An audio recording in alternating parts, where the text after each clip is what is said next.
स्वागत है आपका हिंदी नॉलेज शो में। तो दोस्तों, इसे कहते हैं प्रॉपर इलाज करना। ये बात इस वीडियो को देखने के बाद आप सभी लोग कहने वाले हैं। और यकीन मानिए, आज चीन माथा पकड़े बैठा है कि काश पाकिस्तान के लिए वो ना बोलते, काश वो पाकिस्तान की इज्जत बचाने ना जाते, तो काश आज उनकी इज्जत बच गई होती। और यकीन मानिए, भारत के इस फैसले को देखकर अमेरिका तो बल्लियों उछल रहा है। क्यों? क्योंकि भारत ने धमाका ही चीन के खिलाफ इतना बड़ा किया है कि जितने भी चीन विरोधी देश हैं वो भारत की जय जयकार किए जा रहे हैं और कह रहे हैं कि आखिरकार गीदड़ को सवा शेर मिल ही गया। तो क्या है पूरा मामला, चलिए डिटेल से समझते हैं। देखिए, आपको याद होगा कि अब से कुछ दिन पहले भारत ने यह कह दिया था कि हमारे देश में अगले साल G20 की बैठक होने जा रही है, जिसमें दुनिया के 20 सबसे बड़े और सबसे शक्तिशाली देश शामिल होंगे। अब इस बैठक में चीन भी शामिल होगा, रूस भी होगा, अमेरिका होगा, जापान, दक्षिण कोरिया, बहुत सारे देश इसमें शामिल होने जा रहे हैं। अब इस बैठक को होस्ट करना अपने आप में बहुत बड़े गर्व की बात होती है, क्योंकि दुनिया की टॉप लीडर एक ही वक्त में आपके देश में होते हैं और इसीलिए पूरी दुनिया की मीडिया आपके देश को कवर कर रही होती है, आपके देश को इम्पोर्टेंस दे रही होती है। और इसीलिए भारत इसका फायदा उठाना चाहता था। भारत ने यह कहा कि G20 की ज्यादातर बैठक तो होंगी दिल्ली में, लेकिन हम क्या करेंगे, कुछ बैठकें हम जम्मू कश्मीर में करवाएंगे। और इसके पीछे मकसद ये था कि जब जम्मू कश्मीर में बैठकें होंगी तो पूरे दुनिया का जो मीडिया है वो जम्मू कश्मीर को कवर करेगा और कहेगा कि यहाँ पर तो पाकिस्तान ऐसे ही चिल्लाता है, आप देखिए यहाँ पर तो वर्ल्ड लीडर बैठकें कर रहे हैं, कोई दिक्कत ही नहीं है और जम्मू कश्मीर में तो सब कुछ सेफ है। और ये बात पाकिस्तान को चुभ गई, क्योंकि उसने पिछले 70 साल इसी बात में काट दिए हैं कि कश्मीर को इतना बदनाम कर दो कि वहाँ पर कोई जाए ही ना और वहाँ पर इंस्टेबिलिटी बनी रहे। लेकिन भारत के इस दाव ने पाकिस्तान की पिछले 70 सालों की मेहनत चुटकियों में बर्बाद कर दी थी। इसके अलावा दूसरा बड़ा मकसद ये था कि जम्मू कश्मीर में जब बैठकें होती तो वहाँ पर कश्मीर का पूरा मैप भी दिखाया जाता, जिससे कि भारत का दावा पूरे जम्मू कश्मीर पर और ज़्यादा पुख्ता हो जाता। क्योंकि अब भी बहुत सारे देश जम्मू कश्मीर का मैप ऐसे दिखाते हैं जिसमें POK को पाकिस्तान का हिस्सा दिखाया जाता है।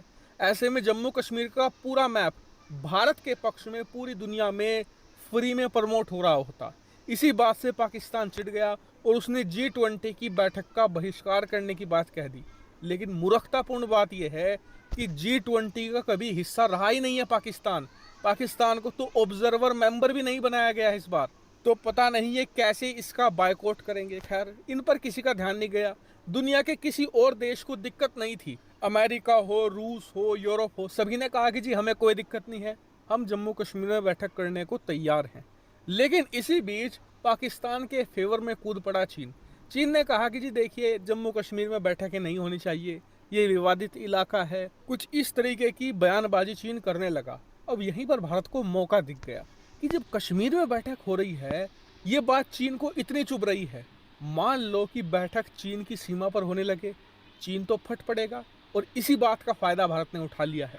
दरअसल खबर आई है अब से कुछ देर पहले कि भारत अब जम्मू कश्मीर तो छोड़िए, लद्दाख में भी G20 की बैठकें करवाने जा रहा है। स्क्रीन पर आप देख सकते हैं आर्टिकल। और यकीन मानिए, इस भारत के ऐलान ने न सिर्फ चीनी मीडिया को बल्कि पूरी की पूरी चीनी सरकार को हिलाकर रख दिया है, क्योंकि कभी किसी ने सोचा ही नहीं था कि भारत इतना ज्यादा एग्रेसिव हो जाएगा और चीन का इतना तगड़ा इलाज कर देगा। अब आप कहेंगे कि इलाज क्या, चीन G20 की बैठक का बहिष्कार कर देगा, वो बैठक में आएगा ही नहीं।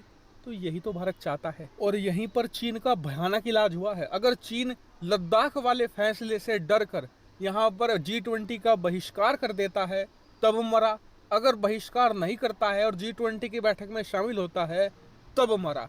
चीन के बचने का रास्ता नहीं है। वो कैसे? मान लीजिए कि लद्दाख में G20 की बैठक से चीन नाराज होकर कहता है कि जी हम बैठक में शामिल नहीं होंगे, शी जिनपिंग भारत नहीं जाएंगे। और अगर ऐसा होता है तो पहला काम तो ये होगा कि चीन ग्लोबल स्टेज पर अकेला पड़ जाएगा, चीन आइसोलेट हो जाएगा। क्योंकि G20 के 20 देशों में से अगर चीन नहीं आता है तो बाकी के 19 में से एक भी ऐसा नहीं है जो बहिष्कार करने वाला है या चीन का समर्थन देगा। ऐसे में चीन की पोल दुनिया के सामने खुलेगी कि चीन के साथ कोई भी नहीं है।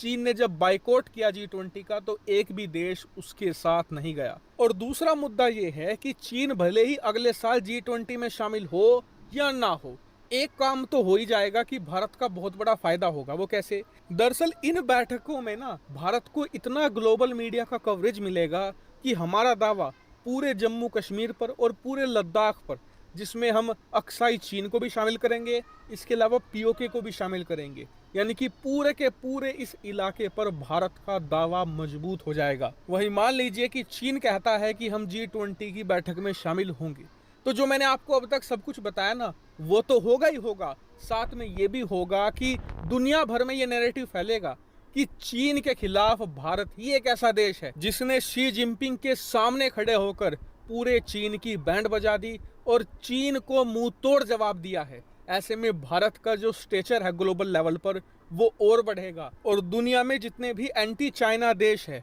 वहां पर भारत की इज्जत और ज्यादा बढ़ जाएगी और भविष्य में भारत को चीन के खिलाफ और ज्यादा सपोर्ट आएगा। हाँ, बस भारत एक बात का ध्यान जरूर रखे कि जब लद्दाख में बैठक हो रही हो तो दुनिया के जो जवान लीडर है ना थोड़े से, उन्हें लेकर जाए, जो बाइडेन जैसे को ना लेकर जाए। कभी पता चला कि वहां पर सांस लेने में दिक्कत आ गई और लेने के देने पड़ गए हमें, ऐसे में इस बात का ध्यान थोड़ा ज्यादा रखा जाए। लेकिन आपको बता दूं कि अभी भी इस समिट को होने में 1 साल से ज्यादा का वक्त है। ऐसे में भारत के पास एक और कार्ड अभी बचा हुआ है, अरुणाचल का। अगर भारत ने वो चल दिया तो मजा ही आ जाएगा। हालांकि इस पूरे मामले पर और भारत की इस जबरदस्त चाल पर आपका क्या मानना है, कमेंट करके जरूर बताएगा। फिलहाल इस वीडियो में इतना ही। Thank you very much for watching.